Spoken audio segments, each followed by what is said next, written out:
Assalamualaikum warahmatullahi wabarakatuh. Selamat siang, apa kabar sobat sehat? Ketemu lagi dengan Ipermana Huda di Jackpot Jakarta Podcast RSUD Pademangan.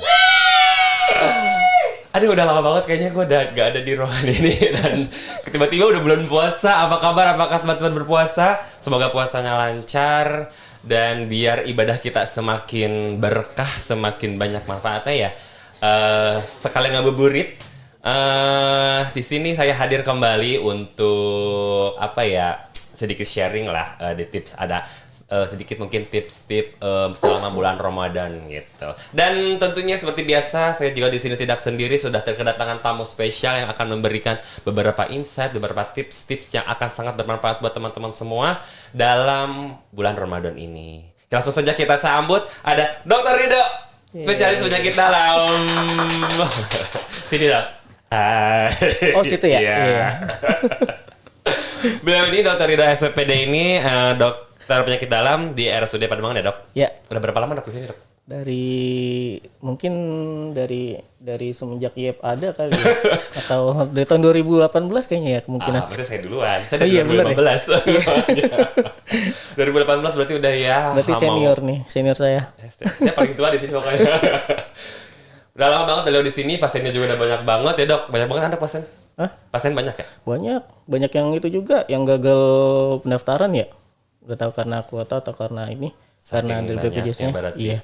Saking banyaknya penderita DM, TBC, hipertensi ya. Puasa lancar. Puasa alhamdulillah. Minggu kedua ya. Minggu kedua nih alhamdulillah berasa dok ya. Hari ke-8 ya? Iya. Oh subhanallah. Lancar ya dok ya. Alhamdulillah. Ngomong-ngomong pasien. Pasien di penyakit Pademangan nih dok, selama bulan puasa ini kira-kira pasien apa yang paling banyak dok? Kalau di Pademangan sih biasanya rata-rata ya pasien diabetes itu paling banyak ya, pasien penyakit progresif diabetes, mellitus sama hipertensi. Selebihnya nyeri-nyeri otot, infeksi-infeksi biasa. Tapi diabetes sama hipertensi itu mendominasi. Mungkin hampir 75% tuh pasien yang berobat saya itu rata-rata kalau nggak diabetes hipertensi. Seperti itu kira-kira. Banyak juga ternyata ya penyakit yang pasien-pasien diabetes. Kita kebetulan pas banget nih. Momennya kita lagi puasa dok ya. Dan kebetulan juga pasien-pasien kita banyak yang diabetes. Mungkin kita akan sedikit sharing nih dok. Jadi tolong bagi tips-tips tips puasa untuk pasien-pasien diabetes. Oh, oke. Gitu dok ya. Sip. Oke. Nah, gimana? Ada pertanyaan atau gimana? Ada beberapa pertanyaan sih dok. Ini juga saya sudah kumpulin dari beberapa teman-teman. Ada beberapa nanya, mungkin ada yang punya keluarga yang menderita diabetes gitu. Katanya ada juga yang nanyain ini benar gak sih gitu. Nah mungkin kita kasih insight nih sekarang ya dok ya. Langsung aja dok ya. Yang pertama, banyak banget nih yang nanya katanya benar gak sih mitos atau fakta kalau pasien diabetes itu nggak boleh puasa? Oke. Jadi pasien diabetes mellitus kan sebenarnya diabetes itu karena gangguan pengontrolan glukosa darah yang gagal oleh tubuh sendiri gitu. Jadi diabetes mellitus itu ada yang dari ringan sampai yang berat gitu. Ketergantungan terhadap sampai ke insulin. Kalau yang ringan mungkin hanya dengan pengaturan diet atau mungkin obat satu macam saja sudah bisa bagus gitu. Jadi pasien diabetes mellitus boleh puasa atau tidak? Boleh, tapi ada beberapa syaratnya gitu loh. Jadi ada namanya kita bilang stratifikasi risiko. Nanti teman-teman bisa lihat di ini. Jadi ada jadi sebelum puasa konsultasi ke dokter dulu, dok kira-kira saya boleh puasa apa tidak gitu loh. Jadi ada stratifikasi risiko ringan, risiko sedang sampai risiko berat. Maksudnya risikonya ditanggung berdasarkan apa dok? Jadi ketika puasa mudah untuk terjadi komplikasi-komplikasi ya. Nah, risiko itu adalah risiko terjadinya komplikasi. Kalau risiko ringan berarti terjadi komplikasinya sangat jauh, hampir nggak terjadi. Tapi kalau risiko berat kemungkinan terjadinya komplikasi agak tinggi gitu. Jadi disarankan kalau misalnya dia belum terkontrol atau dia termasuk yang risiko tinggi, ada stratifikasinya, ada perhitungannya, dikonsulkan ke dokter lebih dahulu, lebih baik puasanya ditunda dulu. Gitu. Tapi kalau misalnya masih ringan atau sedang masih bisa. Tapi memang kalau dari penelitian-penelitian yang dilakukan di Timur Tengah itu walaupun sudah dilarang untuk puasa tetap aja maunya puasa. Iya. Oh, maunya tetap puasa gitu. Dan mereka tetap puasa gitu. Kadang-kadang terjadi komplikasi, kadang-kadang tidak. Oleh karena itu semakin tinggi resikonya semakin ketat pemantauan glukosa darahnya. Seperti itu. Jadi boleh apa enggak? Boleh, enggak ada masalah. Tergantung resikonya berarti. Tergantung resikonya. Untuk tahu resikonya itu berarti harus ada pemeriksaan penunjang lain kah atau apa sih? Ada pemeriksaan penunjang. Jadi yang perlu dilihat pertama glukosanya gimana, kadar glukosa darahnya kan, hariannya. Iya. Glukosa puasa, glukosa darah 2 jam postprandialnya, habis makannya, ya kan.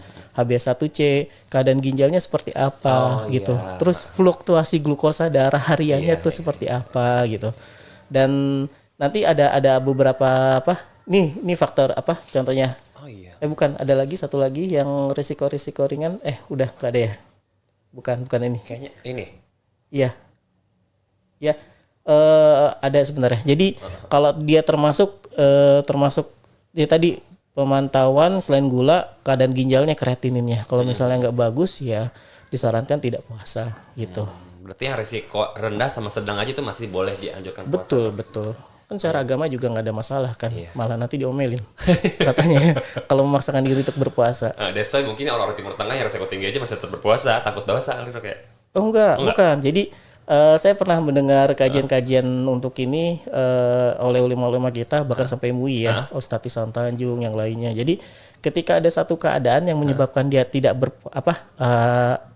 berpuasa, harusnya tidak berpuasa, tapi dia memaksakan diri berpuasa. Dia memaksakan diri puasa, maka dia zalim kepada dirinya sendiri, dan itu malah menyebabkan dosa. Malah ke dirinya. dosa kan? Iya. Tadinya dipikir takut dosa, dia malah dosa karena zalim sama diri sendiri. Betul. Kan memang ada itunya kan, syarat-syarat yang berpuasa itu apa aja. Bagi keadaan orang-orang yang sakit kan tidak bisa. Begitu. Berarti emang harus periksa ya intinya ya. Betul, Dicek dulu resikonya apa. Ya. Kalau resikonya rendah sedang, kalau misalkan dokter nganjurin puasa, boleh puasa. Boleh puasa, betul. Oke dok, lanjutnya. Resiko terbesar kalau misalkan pasien yang berpuasa. Resiko terbesar. Apa yang terjadi gitu dok? Jadi ada beberapa resiko, kurang lebih ada 4 resiko. Yang pertama, karena berpuasa, ya, pertama terjadi hipoglikemi. Ya, hipoglikemi adalah keadaan di mana glukosa darahnya itu kurang dari 70 mg per desiliter ya. Oke, itu yang pertama paling sering terjadi hipoglikemi. Ya, kenapa? Karena puasa di Indonesia kan agak panjang ya, 14 jam ya. Kurang lebih 14 jam gitu. Dan kadang-kadang karena ada takut glukosanya darah tinggi, obatnya tetap di dosisnya tetap seperti biasa. Sementara dia puasa. Gitu. Jadi keadaan itu yang menyebabkan hipoglikemia atau gula darahnya rendah, glukosa darah rendah. Yang kedua adalah keadaan hiperglikemi. Kok bisa dok puasa hiperglikemi? Iya. Pertama karena pada waktu puasa kita jadi glukosa darah itu penyebabnya tuh salah satu penyebabnya adalah terjadinya resistensi perifer. Resistensi perifer gini maksudnya.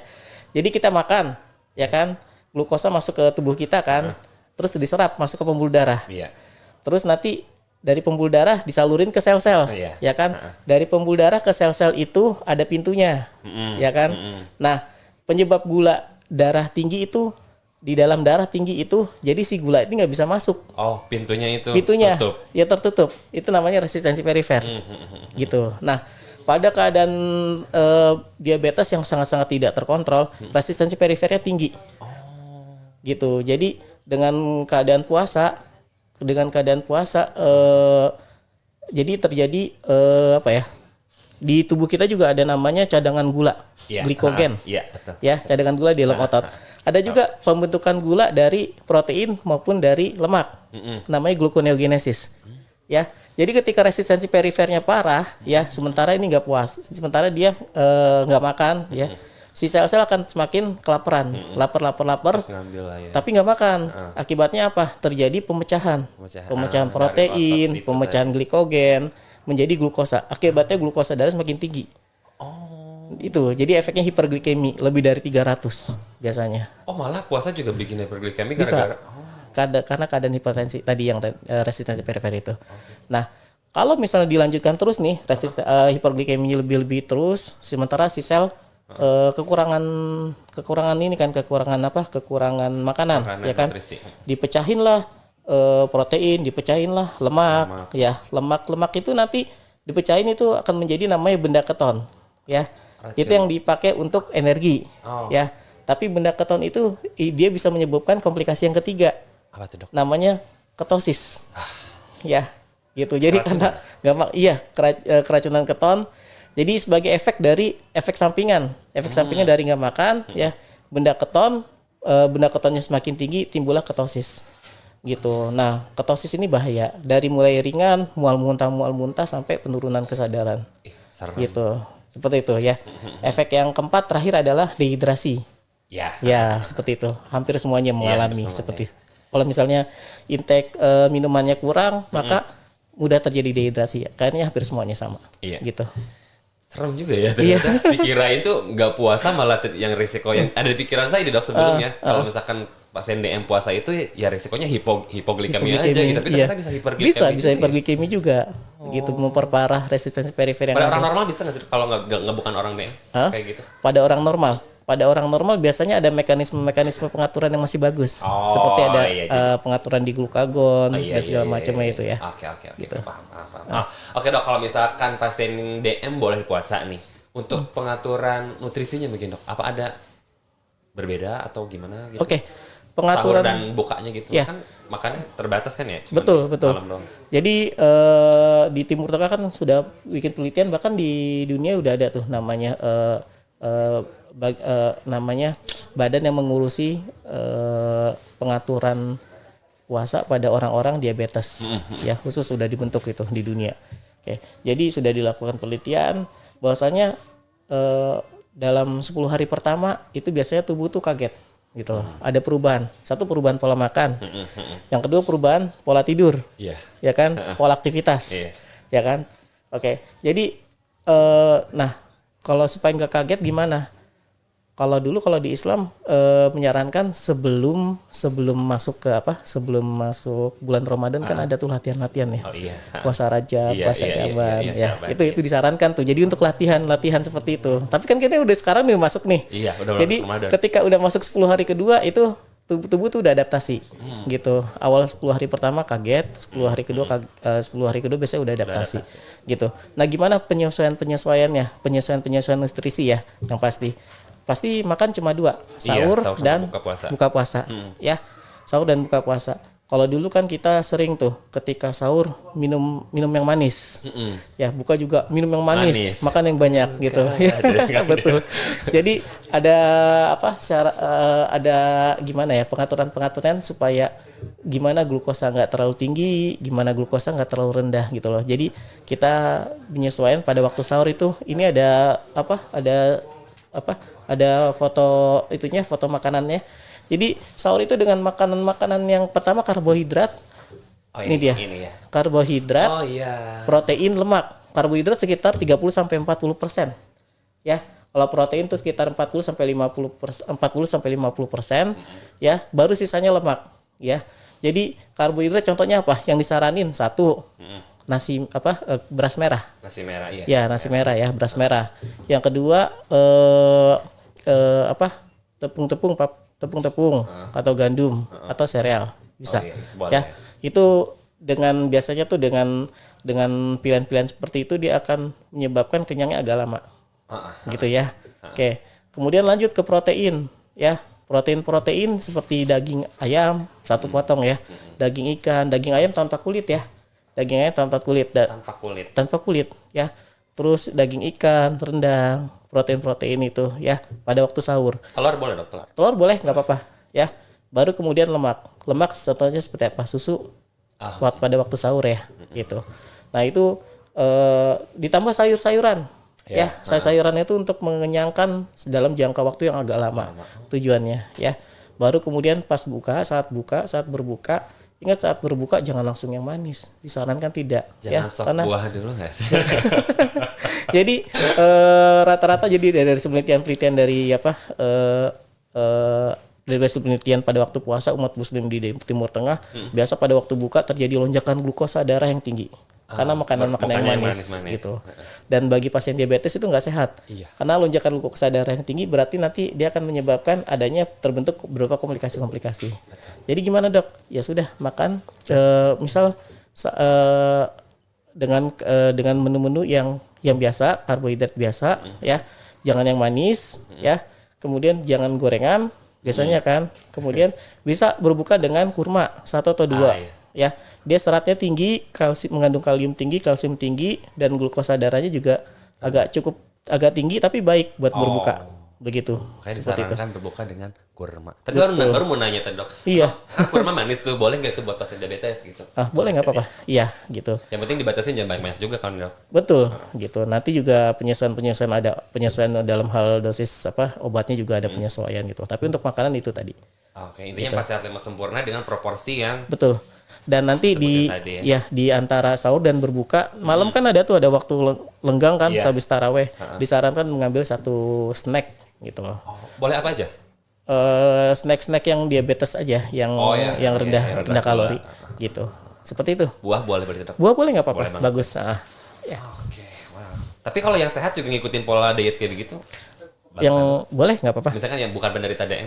Buat penderita DM boleh nggak apa-apa, nggak ada masalah. Ya. Terus dok untuk periksa gula darahnya, nah biasanya kan mungkin kalau misalkan yang punya DM pas puasa itu apakah dia perlu dicek tiap habis buka atau tiap habis sahur ada gitu nggak sih? Oke, jadi tadi berdasarkan risiko. Oh iya. Tergantung kalau risikonya ringan, dia cukup periksa glukasa darah biasanya pada waktu sebelum sahur, kemudian setelah sahur, siang, dan setelah berbuka. 4 kali berarti? Ya, 3-4 kali. 3-4 kali sehari. Tapi kalau misalnya risikonya berat, diceknya sebelum sahur, sesudah sahur, 1 jam sesudah sahur, kemudian di siang hari. Oh, siang hari pas siang hari. puasa. Ya, sore hari sebelum itu, sebelum buka, sehabis buka, dan tambahannya sebelum tidur. Gitu. Itu yang resikonya berat kalau memaksakan diri untuk berpuasa. Tujuannya untuk pemantauan glukosa supaya nggak terlalu tinggi, supaya nggak rendah juga. Gitu. Terus kalau pasien DM boleh nggak sih dok? Kalau misalkan misalkan udah dianjurin puasa, tapi ada nggak tanda-tanda ketika pasien DM ini boleh batal nih, misalkan tanpa sebelumnya belum tahu nih resikonya udah sampai mana, tapi kan dia lagi puasa, boleh nggak? Gitu. Tanda-tandanya apa gitu? Oh iya udah, yang pertama tanda-tanda hipoglikemi.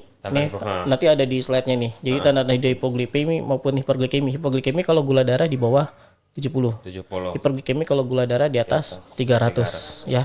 Itu tanda-tandanya salah satunya. Yang pertama tentu saja lemes, gemeter, berdebar-debar ya. Terus lapar. Ya. Lapar. Kalau yang hiperglikemi ada tandanya kencing terus. Oh iya. Kencing terus ya. Kemudian ada sakit kepala, baik hipos maupun hiperglikemi, sakit kepala. Hiperglikemi kadang-kadang ada gejala mual muntah, ya.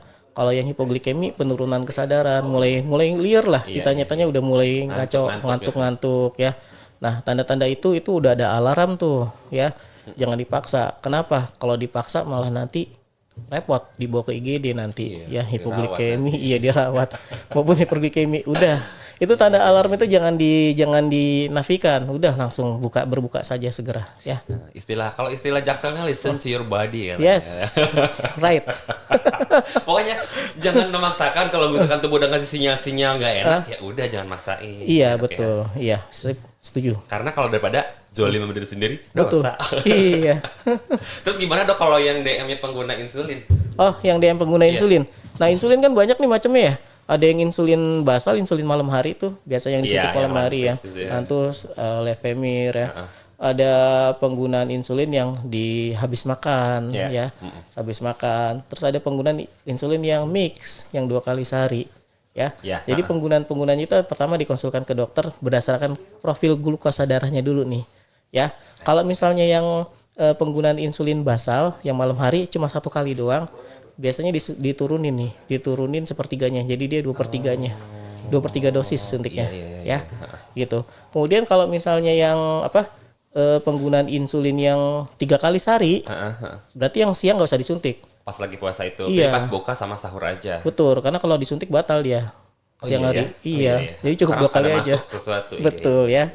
Nanti hipoglikemi batal lagi juga, hipoglikemi Oke, jadi cukup 2 kali aja, sahur sama buka. Nah strateginya adalah pas sahurnya bisa dituruninnya jadi setengah sampai diturunin setengah sampai 1/3 gitu. Misalnya dosis biasanya 3 kali 10 ya kan, ya sahurnya berarti sekitar 5 atau 8 Pas buka baru segitu Pas lagi. pas buka baru segitu lagi 10. Jadi 2 kali aja dengan dosis diturunin. Betul, seperti itu ya. iya, Ingat yang disuntik sore, siang hari batal Iya. hipoglikemia. Udah batal hipo ke IGD jadinya.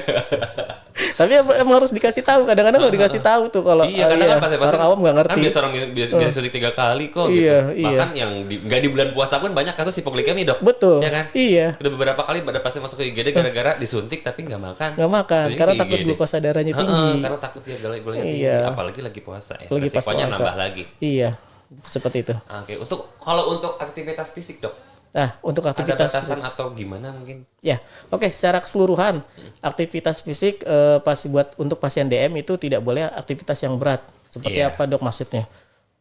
Misalnya lari sprint, ya kan? Saya juga gak kuat ya kalau itu.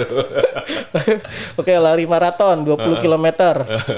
Itu jangan yang berat-berat seperti rugby, main bola, Iya. ya kan? Itu untuk penderita diabetes secara umumnya gitu. Jadi aktivitas yang dilakukan ya aktivitas olahraga ringan aja seperti jalan kaki, jogging. Ngabuburit. Betul, ngabuburit. Tapi yang ringan-ringan tuh bisa lebih baik dihindari kalau untuk yang penderita DM jangan jangan olahraga pas pagi atau pas menjelang buka. Oh. Gitu. Karena Resiko hipoglikemi. Oh. Kalau untuk penderita DM. Jadi disarankan setelah buka kalau mau olahraga. Gitu. Olahraga malam. Seperti apa? Jalan itu treadmill ya atau yang disarankan itu taraweh. Iya. Pernah taraweh kan? olahraga. Iya. Pada waktu selesai taraweh rasanya kelihatan kehilangan berapa kalori kan? Iya. Capek. Betul. Kalau misalnya 23 rakaat lumayan tuh kehilangan berapa kalori. Kalau bisa 30 hari. Betul. Sayang di Indonesia nggak ada yang 33 rakaat ya. Ada 23 rakaat saja gitu. Oke. Jadi yang disarankan tetap laksanakan taraweh. Jadi itu udah termasuk aktivitas yang cukup membakar kalori ya. Kalau mau olahraga tambahan treadmill atau jalan kaki yang ringan-ringan saja tapi setelah berbuka disarankan. Seperti itu. Oke. Saya mau nanya dikit, Dok, tapi ini di luar konteks DM ya, sebagai yang non DM gitu. Karena saya nih salah satu termasuk yang aktivitas fisiknya lumayan nih sebelum puasa itu kan saya olahraga. Nah, kalau menurut dokter tips untuk saya berolahraga itu apakah sama setelah berbuka atau sebelum berbuka? Nah, kalau yang non DM beda. Non DM beda. Disarankan kalau menjelang berbuka puasa itu nggak apa-apa. Kenapa? Karena pengaturan gulanya itu masih bagus. Oke. Gitu deh, pengaturan gula endogennya masih bagus. Pada pasien DM yang pengaturan gulanya nggak bagus itu yang dikhawatirkan menjadi hipoglikemia. Gitu. Iya, dan saya dengar sih katanya untuk bakar kalorinya lebih maksimal juga ya pas sebelum berbuka puasa. Betul. Untuk yang normal ya. Untuk yang normal, tapi yang DM hati-hati. Jangan. Seperti itu.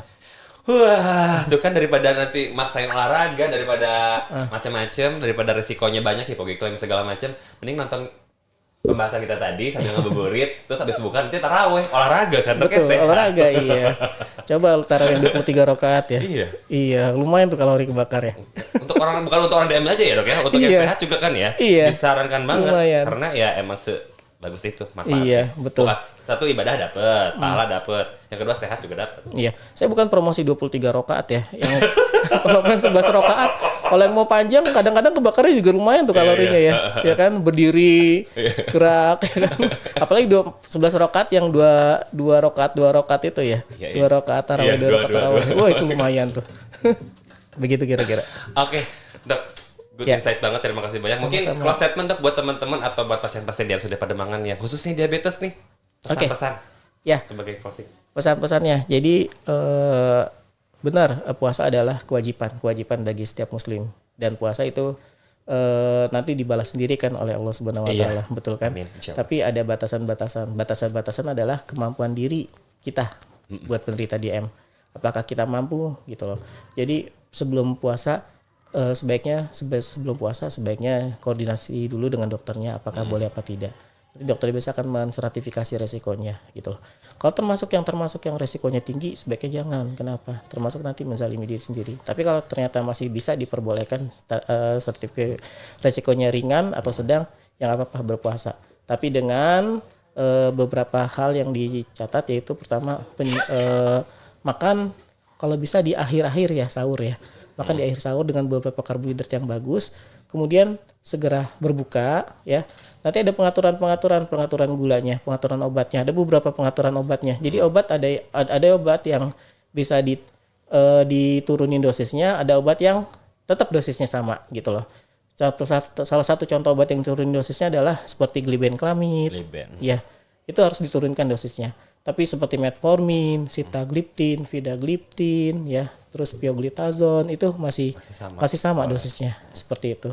Termasuk insulin, penggunaan insulin harus diatur, koordinasi dengan dokternya, gimana, termasuk nanti pengurangan pada waktu sahur supaya tidak terjadi hipoglikemia atau gula darah rendah selama puasa, 14 jam puasa loh. Baru nanti pas bukanya baru normal seperti itu. Kalau yang insulin malam hari sebelum tidur biasanya ada penurunan dosis juga. Jadi koordinasi dengan dokternya, tanya ke dokternya baik-baik. Kalau misalnya ada yang saya udah biasa dok latihan Senin Kamis sebelum itu bagus ya. Jadi dia udah tahu tuh karakternya. Berarti udah tahu badannya kayak gimana badannya seperti apa batasnya seperti itu. Dan disarankan sebenarnya sih ada penyesuaian dulu. Jadi bagi orang-orang yang diabetes mau puasa disarankan coba latihan dulu sebelum memasuki Ramadan. Gitu, puasa Raja, puasa Syaban, bahkan puasa ayam mulbit yang pertengahan bulan ya, seperti itu. Ya kan yang diabetes sebenarnya yang normal-normal juga harusnya dilatihan dulu biar nggak salah gitu. Oh iya, jadi catatan lagi tadi hipoglikemi, hiperglikemi tanda-tandanya. Jangan lupa dengarkan tubuhnya. Listen to your body ya. Kalau misalnya ada tanda-tanda itu jangan dipaksakan, nanti lebih nggak bagus lagi ya. Seperti itu. Termasuk aktivitas fisik diusahakan kalau misalnya mau tetap aktivitas fisik sehabis berbuka aktivitasnya. Oke, itu berarti begitu. Ada energi dulu biar nggak terjadi hipoglikemia. Betul. Ya. Oke, jadi itu ya teman-teman. Terima kasih banyak dok sekali lagi. Ya. Sama. Tadi kuncinya apa? Koordinasi, konsultasi sama dokter dulu. Jadi berarti jawabannya datang ke sudah pada mangan, ketemu dokter dulu baru nanti tanya-tanya dulu boleh dok puasa atau enggak gitu. Iya. Ya. Terima kasih banyak dok sekali lagi selamat menjalankan ibadah puasa. Sehat-sehat. Teman-teman stay tune. Jangan lupa like, comment, subscribe. Kalau misalkan ada pertanyaan-pertanyaan yang belum terjawab atau mungkin kok ini nggak ditanyain, silahkan boleh tanyain di kolom komentar ya dok. Nanti kita akan suatu saat insya Allah bikin konten lagi buat ngejawab pertanyaan teman-teman semua. Jangan lupa like video kami. Sampai ketemu lagi di podcast berikutnya. Selamat siang.